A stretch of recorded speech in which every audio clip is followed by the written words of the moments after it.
종교 개혁 오늘 500주년 기념 예배를 드리면서 이제 마무리를 잘 해야 되겠죠. 첫 시간에 드린 말씀을 생각해 보시면 종교 개혁은 사실은 종교 개혁이 아니었다고 그랬습니다. 그 루터나 칼빈이나 이런 분들을 보면요, 자기 개인 문제였어요. 내가 이렇게 믿어서 되겠나 하는, 간단히 말하면 그런 몸부림이었습니다. 한 사람이 하나님 앞에 바로 서기 위해서 영적인 씨름을 했는데, 그게 결국은 성경에 근거한 진리이기 때문에 온 유럽으로 퍼져나가면서 전체가 새로워지는 종교 개혁이라 불리는 거대한 영적 운동이 된 것입니다. 그래서 제가 첫 시간에 드린 말씀은, 오늘 우리도 무슨 교회를 개혁하자, 한국을 개혁하자 이렇게 말하기 전에 우리 한 사람 한 사람이 하나님 앞에 바로 서기 위한 거룩한 몸부림이 있어야 된다, 이렇게 말씀드렸는데, 우리 땅끝교회 성도님들은 날마다 하나님 앞에서, 그리고 말씀의 거울 앞에서 우리 자신을 돌아보게 되기를 원합니다. 그러면 언제 종교개혁이 완성됐느냐? 여러분, 그걸 말하기는 참 어렵죠. 왜냐하면 어떤 회의를 통해서 이제 종교개혁 신앙을 가진 사람들도 자유롭게 믿고 지내라, 이렇게 허락이 된 그런 회의들이 몇 차례 있는데, 그걸로 종교개혁이 완성된 건 아닙니다. 왜냐하면 우린 끊임없이 새로운 도전에 직면하고 있기 때문에. 그래서 그때 그분들은 그 상황에 도전을 받았다면, 오늘 21세기를 사는 우리들은 오늘의 상황에 또 도전을 받고 있는 것이죠. 그래, 날마다 우리를 말씀의 근거에서 새롭게 만들어 가는 것이 중요하겠다는 말씀을 드립니다. 오늘 창세기 17장 말씀을 읽었는데, 하나님께서 아브라함에게 너는 내 앞에서 행하여 완전하라, 이런 말씀을 하시거든요. 여러분, 아브라함은 이미 창세기 12장에서 하나님께 선택받은 사람 아닙니까? 그래서 네 본토 친척 아비 집을 떠나서 내가 네게 지시할 땅으로 가라. 벌써 그때 그는 하나님을 잘 경외했고 믿음의 사람이고 순종하지 않았습니까? 그런데 17장에 와서 완전하라고 하나님은 또 요구를 하시는 거죠. 그러니까 12장의 아브라함도 굉장히 훌륭해 보이는데, 하나님께서는 끊임없이 더 완전할 것을 요구하신 것입니다. 그래서 여러분, 우리는 내가 이 정도 믿으면 되는 거 아닌가 생각을 해서는 안 되고, 날마다 지켜보시는 그 하나님 앞에서, 이게 꼬람대오죠. 하나님 앞에서 더 온전하기 위한 거룩한 노력을 기울여 나가야만 될 것입니다. 그래서 여러분, 시간이 더 많이 지나면 우리 믿음의 깊이가 더해지고 하나님의 은혜를 경험하는 폭이 더 커지고 더 넓어지고, 하나님 보시기에 더 아름다운 믿음의 사람이 다 될 수 있기를 간절히 축원드립니다. 그래서 종교개혁이 다 끝났다고 하는 그 이후에, 그러면 이 개신교 신앙을 가진 사람들은 어떻게 살았나? 끊임없는 공격에 이제 노출됐어요. 새로운 도전에 직면한 것인데, 그분들은 어떻게 거기에 대처했는지, 종교개혁 이후의 종교개혁, 그것을 오늘 몇 가지 말씀을 간단하게 드리려고 합니다.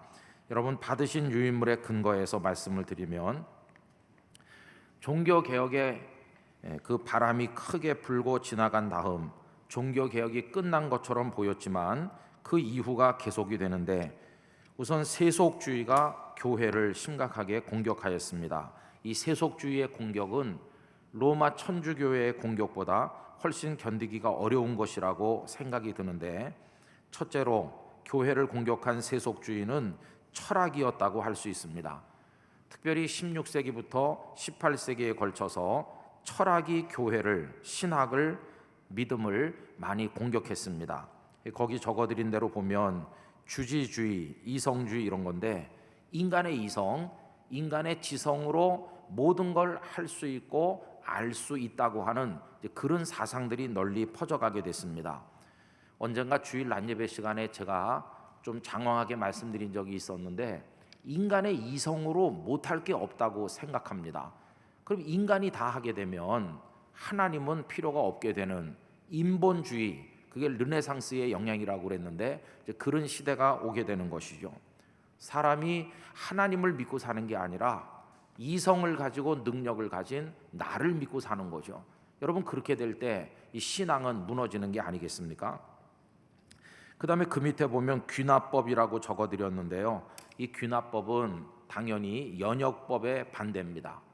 연역법은 뭐냐 하면 먼저 하나를 이렇게 딱 전제를 해놓고 거기서부터 그 다음 이야기를 끌어내는 게 이게 연역법입니다. 예를 들면 우리 기독교 신앙은 연역법인데 하나님께서 천지를 창조하셨다 이렇게 해놓고 그 하나님이 너도 만들고 나도 만들고 세상도 만들고 쭉 이렇게 그 다음 이야기가 나오는 거죠. 그러니까 우리는 하나님을 섬겨야 된다고 가르치는 게 이 연역법적 진리를 전제로 한 우리 기독교의 가르침입니다. 그런데 이 귀납법적인 가르침은 그런 걸 인정을 안 해요. 하나님이 세상을 창조하셨다, 그거 인정을 안 해요. 그럼 뭐부터 시작하냐 하면 밑에 있는 것부터 시작해요. 자연을 연구하고 뭐 살아가는 여러 가지 모습을 탐구하다 보니까 인생이 왜 이렇지? 뭔가 우리가 모르는 보이지 않는 손이 있는 것 같은데 그 손이 뭘까? 이렇게 거꾸로 탐구해 올라가 가지고 마지막에 내가 모르는 절대자가 있는 거 아닌가 하면서 신을 나중에 가서 생각하게 되는 이 이야기가 거꾸로 올라가요. 이런 식으로 이제 과학을 연구하고 하는데 그런 귀납법적인 방법론은 어떤 절대 진리를 인정하지 않습니다. 그러나 여러분, 성경은 어떻게 가르칩니까? 펼치자마자 하나님이 천지를 창조하셨다는 걸 딱 못 박아 놓고 그 다음 이야기가 시작되잖아요. 여러분, 우리는 절대 진리를 전제하고 그 진리를 가슴에 품고 일상생활 속에서 어떻게 살아야 될까 이렇게 하는 것인데 이 이성을 앞세운 귀납법적인 방법은 기존의 신앙의 틀을 완전히 깨뜨리는 결과를 가져오게 되었다 하는 것입니다. 그 다음에 보면 개인의 직접 의식을 강조하는데 이건 말이 조금 어렵지만 그 밑에 보면 유명한 철학자인 데카르트가 꼬기또 에르고 숨, 다시 말하면 나는 생각한다, 고로 나는 존재한다, 이런 식으로 하는 게 개인의 직접 의식을 강조하는 겁니다.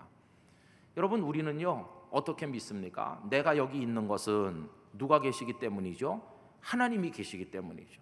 그럼 내가 어떻게 여기 있게 됐죠? 그 하나님께서 나를 창조하셨기 때문에 오늘 내가 있음을 아는 것이죠. 출발점이 내가 아니고 하나님이시죠. 하나님이 계셔서 나를 창조하셨음을 내가 알고 그래서 내가 있다 이렇게 되는 건데 이 데카르트는요 하나님 얘기를 안 해요. 여기 내가 있는 거예요. 내가 있는 줄 어떻게 아냐? 내가 생각하니까. 생각하는 존재인 내가 여기 있으니까 여기 나라는 존재가 있는 거구나 해서 거기서 출발해요. 하나님으로부터 출발하지 않고 나로부터 출발해.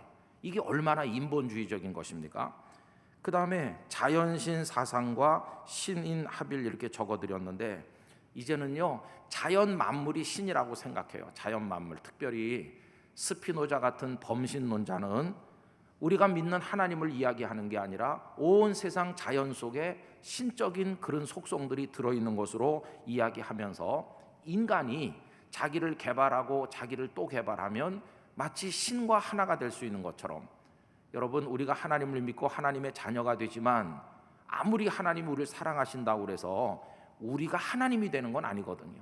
그런데 이 사람들은 인간이 신이 되는 이제 그런 것들을 꿈꾸는 이야기들을 많이 하게 됐어요. 이런 철학이 기존의 성경에 입각한 신앙들을 무자비하게 공격하고 혼란에 빠뜨리고 했던 것을 우리가 보게 됩니다. 그 다음에 두 번째로 세속주의의 공격 중에 빼놓을 수 없는 것은 과학의 공격이었는데 여러분들이 학교 때 다 배우신 이야기를 몇 개 적어드렸죠. 코페르니쿠스나 갈릴레오나 뉴턴 같은 사람들이 우주의 법칙을 새롭게 연구해서 발표하면서 기존의 틀이 다 잘못된 거다. 물론 여러분, 지구가 태양 주변을 도는 것이 지구는 가만히 있고 나머지가 도는 건 아니죠. 천동설은 틀린 거죠. 지동설이 맞는 건데 이들의 주장이 맞긴 맞아요. 그런데 이들은 모든 그 전의 전제는 다 틀렸다 이렇게 하니까 이게 전부 혼란에 빠진 것이죠. 결국 이렇게 과학이 또 발전해 가면서 그 과학적인 지식의 진보 그리고 그것이 가져온 기술 발전 그리고 만들어내는 기계들 이런 걸로 인해서 산업혁명이 일어났습니다. 여러분, 산업혁명은 손으로 만드는 걸 이제는 기계로 만드는 겁니다. 옛날에는 열흘 걸려서 하나 만들어 가지고 100만 원 받았다면 이제는 하루에 1000개, 10,000개를 만들어요. 그래서 값이 1,000원으로 떨어지는 거예요. 그러니까 이제는 누가 돈 법니까? 큰 땅이 있어서 공장 짓고 기계 많이 들여서 사람들을 많이 고용해서 빨리 많이 만들어 파는 사람이 돈을 벌죠. 다시 말하면 돈 있는 사람이 돈 버는 시대가 됐는데 이게 자본주의 시대입니다. 기술이 뛰어난 장인들은 다 문 닫을 수밖에 없어요. 이제는 열흘 걸려서 간신히 하나 만들었는데 이제는 하루에도 수천 개씩 만드는 사람이 있는데 어떻게 당해내겠습니까? 결국 이 사람들은 망할 수밖에 없고 돈 많이 가진 사람의 공장에 와서 월급을 받고 취직하게 되면서 오늘날 사회 같은 이런 자본주의 경제 체제로 바뀌게 된 것이죠. 여러분, 자본주의는 돈 있는 사람이 돈을 벌기 때문에 돈이 신이 됩니다. 돈이. 그래서 이제 맘모니즘이 돈 있는 사람이 하나님처럼 군림하는 그런 시대에 우리가 살고 있지 않습니까? 이제는 하나님을 경외하는 믿음보다 돈이 하나님이 되는 그런 시대가 되어서 이 세상이 세속화되면서 하나님의 교회도 세속주의의 공격을 받게 되었습니다. 그러자 그 밑에 내려가 보면 교회 안에 어떤 생각이 나타났느냐이면 하나님을 믿기는 믿는데 우리가 믿는 하나님을 믿는 게 아니라 다음과 같이 하나님을 믿어요. 그걸 디즘, 자연 신교라고 부르는데요. 17세기 영국에서 일어난 사상으로서 계시 대신 이성을, 종교 대신 철학을 주장했습니다. 성경 말씀 계시를 읽을 필요가 없고 인간의 이성으로 진리를 추구하면 된다. 그 다음에 교회 가서 예배드리고 뭐 이런 거 필요 없고 그냥 철학이 있으면 그걸로 충분하다. 이런 식으로 주장을 했어요. 그래서 이 사람들은요, 하나님의 은혜로 엎드려 기도할 때 진리를 깨달을 수 있다고 말하는 게 아니고 이성으로 진리를 탐구할 수 있다고 주장하였습니다. 그래서 이 사람들도 하나님이 없다고 하지는 않아요. 신이 존재한다고 인정은 하지만 더 이상 우리들의 삶에 개입하지는 않는 신으로 생각했어요. 여러분, 만약에 하나님께서 얘들아, 내가 너희들을 창조해서 이렇게 놨으니까 이제는 자꾸 나한테 귀찮게 하지 말고 뭐 살든지 죽든지 너희들끼리 알아서 해라. 만약에 그런 하나님이라면 우리가 하나님 앞에 기도할 필요가 없잖아요. 그러나 성경의 하나님은 그런 분이 아니세요. 하나님은 우리들의 고통 속에, 우리의 눈물 속에 찾아오시는 하나님인 줄로 믿습니다. 애굽 사람들이 그 압제에 허덕이는 이스라엘 백성들을 하나님 너희가 알아서 해라. 아니요. 모세를 부르시면서 내가 내려가서 그들을 건져주겠다. 베델의 들판에 누워있는 야곱을 내려다보면서 네가 뭐 알아서 도망가고 알아서 해라 이렇게 하지 않으시고 사다리를 은혜로 내려주시고 하나님의 사자를 보내 그를 지키시고 내가 너를 이끌어 다시 돌아오게 해주겠다고 우리 삶에 개입하시는 은혜로우신 하나님이 아니십니까? 그러니까 우리는 어려울 때마다 하나님 앞에 기도하는데 내 인생 속에 들어오셔서 나를 이끌어 주세요 그러잖아요. 근데 이 사람들은 하나님께서 천지 만물을 창조했으니까 이제는 손 떼시라는 거예요. 하나님 우리가 알아서 해요. 손 떼시고 구경만 하세요. 이런 하나님을 생각했어요. 그래서 전에도 종종 말씀드린 것처럼 시계를 만드는 사람 얘기를 했어요. 시계를 만드는 사람이 다 깎아서 부속을 조립을 해가지고 태엽을 감아서 탁 놓으면 시계가 착착착착 돌아가잖아요. 일단 만들어 놓으면 이 시계 제조하는 사람이 계속 손을 댈 필요가 없이 손 떼도 시계가 돌아가는 것처럼 이 세상도 하나님께서 만들어서 놓았으니까 이제 하나님은 은퇴하셔도 된다는 거예요. 하나님 없어도 해가 뜨고 달이 뜨고 사람들은 살고 잘 사니까 하나님은 저쪽에서 구경만 하세요. 이런 하나님을 그 사람들은 이야기했어요. 그러면서 인간이 완전한 양심과 자유를 가지고 세상을 잘 다스릴 수 있다고 생각하면서 자연이 완벽하기 때문에 더 이상의 계시는 필요 없다. 성경도 필요 없고 그냥 자연 그 자체가 계시다. 이런 식으로 생각을 했어요. 여러분, 이렇게 하나님을 생각하면 인간이 저지르는 죄, 그 하나님께서 우리를 용서하는 거, 그래서 구원을 받는 거 이런 게 없잖아요. 하나님은 그저 머릿속으로 신이 있다 이렇게 하고 끝나고 마는 것이지 우리가 늘 만나고 인격적으로 하나님을 사랑하고 그러는데 그런 게 모두 다 없어지고 말아요. 그래서 이 디즘이라고 하는 자연신교는 기독교와는 너무나도 거리가 먼 그런 것인데, 이때는요 이렇게 기독교를 믿어야 세련된 것처럼 생각하는 거예요. 옛날처럼 맨날 가서 하나님 찾고 그렇게 하지 말아라, 이런 식으로 한때 했었던 때가 있었다 하는 것입니다. 자, 그 다음에 이제 2번으로 내려와 보면 이렇게 하자 교회 안에서는 어떤 일이 일어났냐? 개신교 정통주의가 일어났습니다. 여러분, 이 말이 아주 낯선 말이죠. 프로테스탄트 올소독시라고 하는 건데, 개신교가 뭡니까? 그 마틴 루터나 칼빈처럼 종교 개혁자들에 의해서 일어난 성경에 입각한 신앙이 우리 개신교 아닙니까? 그런데 그 개신교가 정통주의가 됐어요. 여러분이 오해하시면 안 되는 게, 목사님 정통주의는 좋은 거 아닙니까? 여기서 정통주의는 아주 안 좋은 겁니다. 말하자면 루터나 칼빈 때 가슴이 뜨거웠고 진리를 따라 살고자 하고 뜨겁게 기도하고 하나님 앞에 이렇게 나갔다면, 그런 영적인 뜨거움을 쏙 빼버린 거, 그리고 딱딱한 껍데기만 남은 게 개신교 정통주의예요. 그래서 그때는요 목사님들이 설교를 하면 아무 뜨거운 감동이 없어요. 그냥 지식적인 이야기를 몇 시간씩 하는 거예요. 사람들이 자든지 말든지. 책을 쓰면 25권 30권짜리 전집을 쓰는데, 쓰는 사람도 무슨 말인지 모르고 읽는 사람도 무슨 말인지 모르는, 단지 뭘 자랑하냐 하면은 지식이 있다, 우리 이성이 있다, 교회도 지식적으로 해야 된다, 이런 거. 거기 무슨 생명이 있어요? 잘 차려입고 주일마다 모여서 설교하고 예배하고 그랬지만 거기 영적 생명력은 다 죽어버린, 아주 딱딱하게 마를 대로 말라버린, 그게 개신교 정통주의예요. 여러분, 이게 무서운 겁니다. 그 선배들인 루터나 칼빈은 가슴이 뜨거웠어요. 하나님 앞에 나가면 눈물이 쏟아졌고 말씀대로 못 사는 걸 탄식했고, 어떻게 진리대로 살 것인지, 하나님 영광 위에 살지, 그분들은 몸부림을 치는 살아있는 크리스찬이었어요. 그런데 그로부터 한 100년 이상 지난 후배들은요 다 말라붙고 죽어버린 껍데기만 남았어요. 종교개혁 신앙을 가진다고 무조건 좋으냐? 여러분, 다 말라버린 신앙은요 사람을 살릴 수가 없어요. 우리가 지금 아무리 장로교 신앙을 가졌다고 자랑하지만 우리 속에 영적인 역사가 일어나지 않으면 아무런 하나님의 뜻도 이룰 수가 없을 것입니다. 날마다 교회가 살고 성도들이 살아서 약동하는 살아있는 믿음을 가지게 되기를 원하는 것입니다. 이렇게 바깥에서는 철학이 공격하고 그 다음에 과학이 공격하고 교회 안에서도 다 영적으로 죽어가지고, 교회가 이렇게 끝나나 보다, 세속의 물결에 다 집어삼켜서 하나님의 교회 생명력이 사라졌나 보다 하는 위기를 만났을 때, 여러분, 교회가 다시 일어나는 기적이 나타났어요. 그런데 그것은 전혀 생각지 못했던 한쪽 구석에 있는 사람들을 통해서, 생각지 못했던 사람들의 눈물과 기도를 통해서 나타난 것이에요.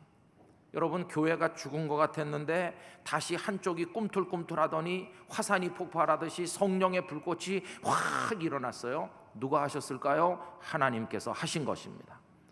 저는 그래서 오늘 교회들이 위기를 만나고 어렵지만 하나님이 계시는 한 하나님의 교회는 절대로 죽지 않을 줄로 믿습니다.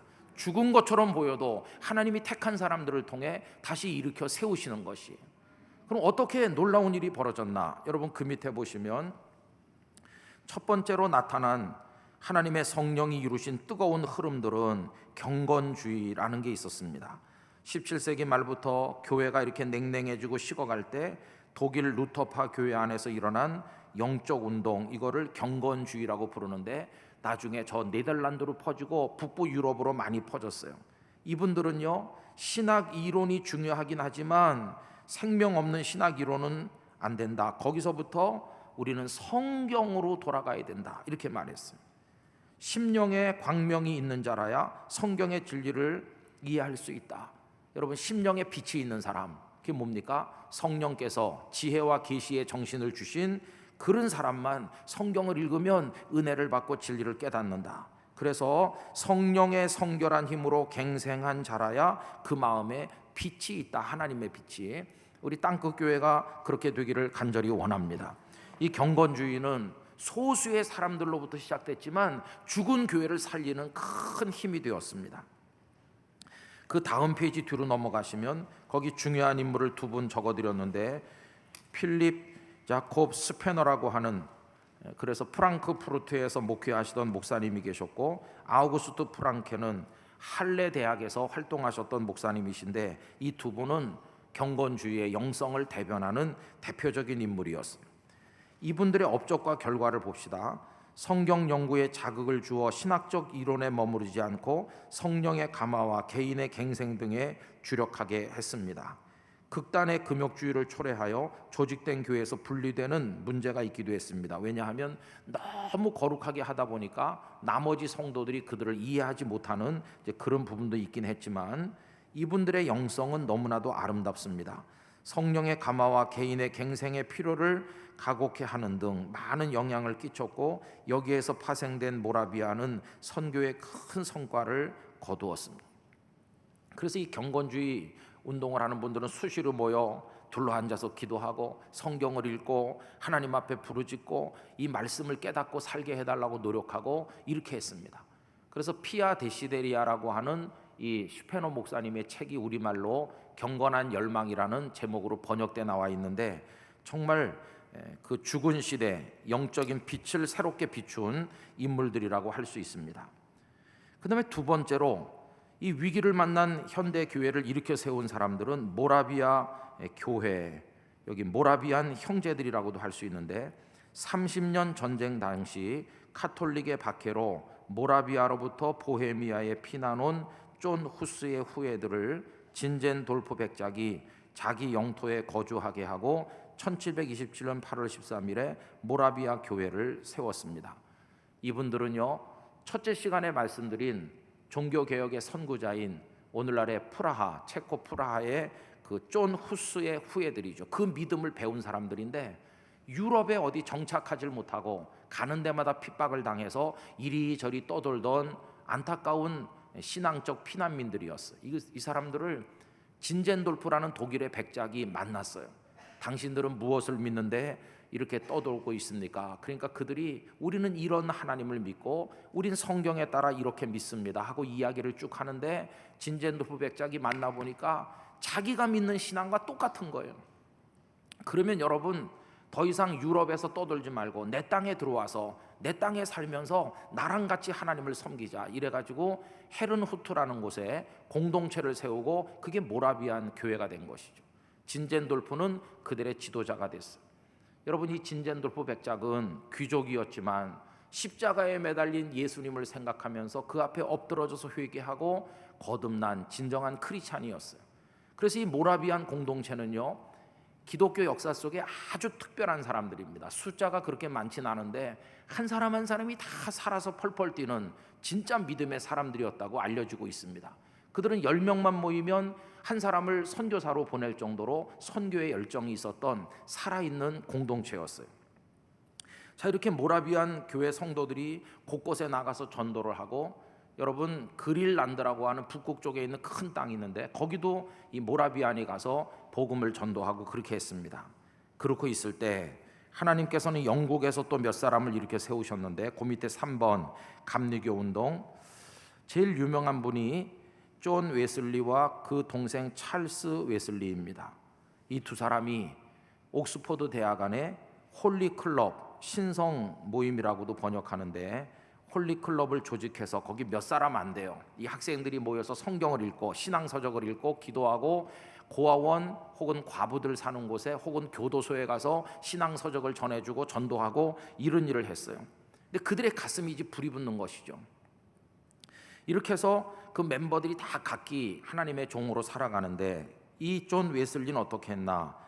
신대륙 조지아에, 오늘날의 미국 땅이죠, 시몬즈 호라는 배를 타고 선교사로 출발했습니다. 그때가 1735년인데 이때 많은 이야기가 있어요. 이 웨슬리 목사님이 지금 신대륙, 오늘의 미국 땅으로 선교사로 가는데 가다가 큰 풍랑을 만났어요. 그래서 풍랑이 사흘, 나흘, 닷새 이어지면서 그 일기를 보면 거의 다 죽은 것처럼 됐어요. 사람들이 다 생명을 포기하고 배가 이렇게 저렇게 하고 다 그죠, 만신창이가 됐어요. 그런데 토요일이 지나서 주일이 되는 그 무렵인데 누군가가 그 죽음의 배 안에서 찬송을 부르는 소리가 들렸어요.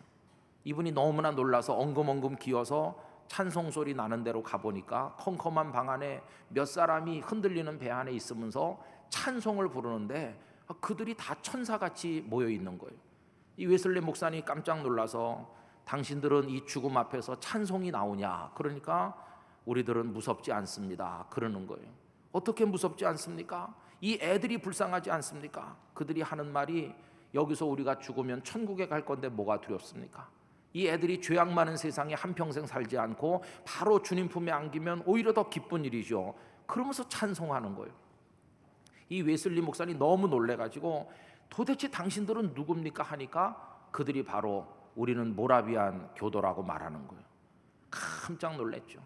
그런데 하나님께서 그들을 불쌍히 여겨서 바람이 잔잔해지면서 다시 배가 길을 찾아서 이제 조지아 쪽에 도착을 하죠. 그래서 그 모라비안들에게 큰 감동을 받았어요. 난생 처음 보는 기독교인이다 이렇게 했는데 이게 웬일입니까? 조지아에 가서 웨슬리 목사님은 오락가락했습니다. 그때 총각이었는데요, 어떤 처녀 하나를 또 소개를 받았는데 연애하다가 잘 안 되고 뭐 이런 게 겹치면서 선교는커녕 큰 시험에 빠져서 오락가락했어요. 그 방황할 때 거기 적어드린 스판겐 베르크라는 분을 만났는데 이분이 웨슬리 목사님을 많이 위로해주고 격려해줬어요. 근데 그 스판겐 베르크가 또 누구냐 하면 그분이 또 모라비안 교도의 한 사람이거든요. 그래서 웨슬리 가슴속에 모라비안 교도들은 진짜 기독교인이로구나 이런 감동이 아주 컸어요. 그런데 보세요, 이래서 힘들게 갔는데도 오래 견디지 못하고 그 다음에 그는 선교에 실패하고 영국으로 되돌아옵니다. 돌아오면서 그가 쓴 글이 남아있어요. 완전히 밑바닥에 떨어져 있죠. 그의 영혼이. 나는 인디언들을 구원하기 위해 아메리카로 갔다. 그러나 도대체 나는 누가 구원할 것인가? 이 불신앙의 악한 마음에서 나를 건져줄 자는 누구인가? 나는 맑은 여름 종교를 갖고 있다. 맑은 여름 종교, 이거는 하늘이 맑고 날씨가 따뜻하고 춥지 않아서 아무 어려움이 없을 때는 다 잘 믿는 것 같죠. 그러나 하늘이 캄캄해지고 먹장 구름이 끼고 비가 쏟아지고 날이 춥고 고난이 올 때 진짜 믿음을 가지는, 그게 진짜인데 나는 그런 믿음이 없다, 그런 얘기죠. 나는 위험이 없을 때는 나 자신을 믿는다. 그러나 죽음의 위험이 가까이 올 때는 나의 마음은 공포에 빠진다. 오호라, 누가 나를 이 죽음의 공포에서 구원할 것인가? 이게 뭡니까? 선교사까지 갔었는데 자기 구원에 대한 확신도 없는 거예요. 내 구원에 대한 확신도 없으니까 어떻게 남을 구원하겠습니까? 그는 이렇게 깊은 좌절을 가지고 돌아와서 한동안 방황을 하게 됩니다. 그런데 그 밑에 보시면 1738년 5월 24일, 이건 날짜까지 적혀 있고요, 시간도 있어요.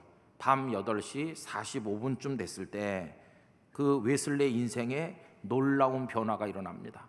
축 처져 있는데 누가 와가지고 이복에 이렇게 있지 말고 우리 성경 공부하는 데 가세. 그래서 따라가요. 런던의 한 모퉁이에 알더스 게이트라고 불리는 그 길이 있는데 거기 한 가정집에 초대받아 갔어요. 가니까 거기 몇몇 사람이 모여서 성경을 공부하는데 그 사람들이 성경을 공부하는데 어딜 배우나 하고 보니까 로마서 말씀을 배우는 겁니다. 로마서를 배우는데 그 성경을 읽기 전에 마틴 루터가 쓴 로마서 주석의 서론 부분을 누가 일어나서 낭독을 하는 거예요. 그런데 거기 보면 루터가 로마서를 그 주석의 서론을 쓰면서 의인은 오직 믿음으로 구원받고 그 얘기를 쭉 써내려가는 걸 누가 낭독하는데 거기 한쪽에서 듣고 있던 웨슬리 마음에 큰 빛이 들어왔어요. 그렇지, 하나님의 은혜는 이런 것이지. 그래서 그가 처음으로 구원받았다는 확신을 얻게 됐어요. 그게 얼마나 감동적인지 일기에다가 적나라하게 쓰고 있는데 그게 38년 5월 24일 저녁이라고 이야기하고 있어요. 그날 웨슬리는 참 그리스도인으로 바뀐 것입니다. 이미 목사가 됐지만 구원의 확신도 없이 목사가 됐던 이 사람이 이제는 확 바뀌게 됐어요. 여러분, 그런 영적 체험을 우리 모두도 해야 될 줄로 믿습니다. 이래가지고 완전히 돌아서서 그 다음부터는 나가서 전도하는데 홀리클럽의 동료였었던 조지 휘필드 목사님이 먼저 나가서 열심히 하거든요. 같이 열심히 하는데 이 휘필드가 웨슬리 보고 나는 손바닥만한 영국 땅에서 못하겠다. 나는 대서양을 건너가 신대륙에서 할 테니 너는 여기 영국에서 해라. 이래가지고 웨슬리는 영국에, 조지 휘필드는 신대륙의 아메리카로 넘어가게 돼요. 그래서 영국에 남은 이 웨슬리 목사님은 동생 찰스 웨슬리와 함께 열심히 복음을 전하고 그 성령의 불길이 영국을 살렸다고 말하죠. 그래가지고 감리교가 시작이 된 것이, 여러분 지금 다 죽어가는 저 영국, 웨슬리 같은 사람이 또다시 필요한 줄로 믿습니다. 우리나라에 토마스 선교사를 보내서, 이 토마스 선교사님이 대동강변에서 참수돼서 죽지 않았어요. 이 토마스 선교사님을 보낸 영국의 그 교회가 교인이 다 없어져 가지고 지금요 문 닫게 됐어요. 형편없이 영국이 지금 타락하고 있는데, 그래서 이제는 한국 교회가 그 교회를 살려야 된다 이래가지고 한국 선교사가 영국에 가서 그 교회 문을 다시 열고 다시 섬기는 역전 현상이 벌어지고 있습니다. 여러분, 한국 교회도 정신 차리지 않으면 영국 교회 전철을 밟게 될는지 누가 알겠습니까? 자, 어쨌든 이래가지고 이제 웨슬리 운동이 일어났고요. 그럼 아까 조지 휘필드 목사님이 신대륙으로 건너갔다고 그랬죠. 그 밑에 보세요. 대각성 운동, 이거는 그레이트 어웨이크닝이라고 하는데 잠자는 사람을 확 깨우는 운동이죠. 거기 조지 휘필드 목사님이 그리고 조나단 에드워드 목사님이 손을 합쳐서 신대륙의 오늘날의 미국 땅에 불같은 부흥의 역사를 일으키게 됐는데, 그걸 제1차 대각성 운동이라고 합니다. 그 다음에 두 번째로 그 밑에 적어드린 D.L. 무디, 이거는 시간이 한참 뒤인데 무디 선생님이 나타나서 말씀을 전하고 복음의 역사가 나타났던 그때는 제2차 대각성 운동이라고 합니다. 무디 선생님은 1837년으로부터 1899년까지 살았는데, 여러분 이 연대가 이게 중요합니다. 이 무디 선생님이 가는 데마다 복음을 전해서 청년들이 막 뒤집어지고 변화됐어요. 여름 방학 때 되면은 수련회를 가요, 대학생들이. 그럼 학생들을 놓고 이 마지막 시대에 누가 세계 선교를 책임지겠느냐고 무디 선생님이 열변을 토하면 막 학생들이 통곡을 하면서 일어나서 나를 세계 선교에 바치겠습니다 그러면서 막 일어나요. 누가 강제한 것도 아닌데 성령의 불을 받은 젊은이들이. 그래서 그 밑에 보시면 학생 자발 운동이라고 써드렸죠. 스튜던트 볼런티어 무브먼트라고, 학생들이 은혜를 받아서 자발적으로 자신을 선교사로 지원하는 거예요. 이때가 19세기 아닙니까? 무디 선생님이 살았던, 그분이 1899년까지 살았죠. 그럼 여러분, 우리나라의 언더우드나 아펜셀러 목사님이 온 게 언제입니까? 1885년이죠. 언더우드나 아펜셀러가 우리 땅에 올 때 저 미국이나 그런 곳에는 무디 선생님이 열심히 할 때예요. 그럼 언더우드나 아펜셀러가 어떻게 이 조선 땅에까지 올 생각을 했을까요? 이게 다 그 학생 자발 운동에 감동된 사람이고, 그들도 일어나서 자신을 선교사로 바친 사람이고, 그 뒤에는 이런 무디 같은 분 각성 운동이 있었다는 걸 알 수 있어요. 그래서 그들이 이 땅에 와서 복음을 전했고, 우리 대한민국 구석구석에 부산 영도까지 하나님의 교회가 세워지게 된 거 아닙니까? 여러분, 이렇게 보면요 참 놀라워요. 누가 조선 땅에 복음 전했나? 그 선교사들이. 그 선교사들은 어떻게 여기 오게 됐나? 이런 무디 같은 분들의 영적 감화를 통해서.